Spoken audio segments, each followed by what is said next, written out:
الحمد لله رب العالمين والعاقبة للمتقين ولا عدوان إلا على الظالمين والصلاة والسلام على سيدنا محمد خاتم الأنبياء والمرسلين صلى الله عليه وعلى آله وأصحابه أجمعين وعلى من تبعهم من المسلمين إلى يوم الدين. أما بعد, mes chers frères et sœurs, Assalamu alaikum wa rahmatullahi ta'ala wa barakatuh. Bismillah, wassalatu wassalamu ala rasulillah.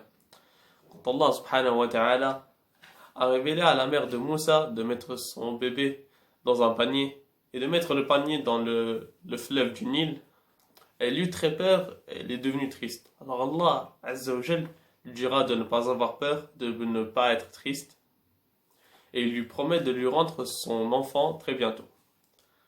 Alors elle écouta l'ordre d'Allah Azza wa Jal et elle fit ce qu'il lui a demandé. Alors l'eau du fleuve emmènera le panier vers le château de Pharaon, où certaines serviteuses vont voir le panier et ils le prendront. Et la sœur de Moussa était cachée et virent les serviteuses prendre le panier pour l'emmener à Asia, la femme de Pharaon. Alors quand Asia ouvrira le panier, elle vit un très beau garçon, un très beau bébé, illuminé par la lumière prophétique. Alors quand elle vit le bébé, elle l'aima tout de suite. Et à ce moment-là, Pharaon va rentrer et lui dira mais qu'est-ce que c'est? Alors elle répondra, cet enfant réjouira mon œil et le tien.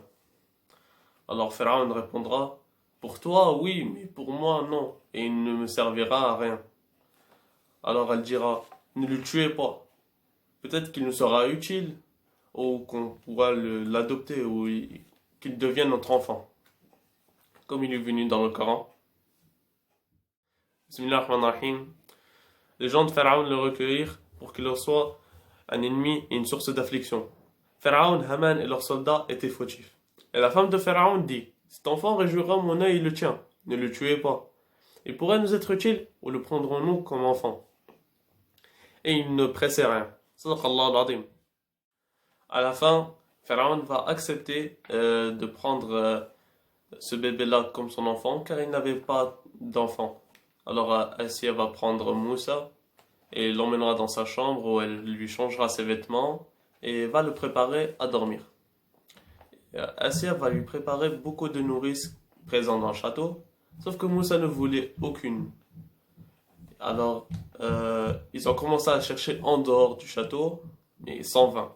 Alors la sœur de Moussa entendra ceci et partira les voir en leur disant qu'elle connaissait une nourrice qui pourrait nourrir cet enfant. Alors ils vont l'emmener et ils vont ramener cette nourrice et c'était la mère de Moussa.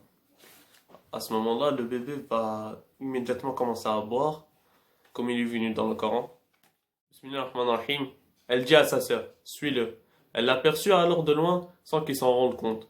Nous lui avons interdit auparavant des nourrices. Elle dit donc, voulez-vous que je vous indique les gens d'une maison qui s'en chargeront tout en étant bienveillants à son égard? Ainsi, nous le rendîmes à sa mère, afin qu'en son œil réjouisse, qu'elle ne s'afflige pas, et qu'elle sût que la promesse d'Allah est vraie.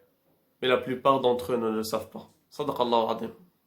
C'est la fin de la vidéo, Inch'Allah. Dans la prochaine vidéo, nous continuerons l'histoire de Moussa alayhi salam.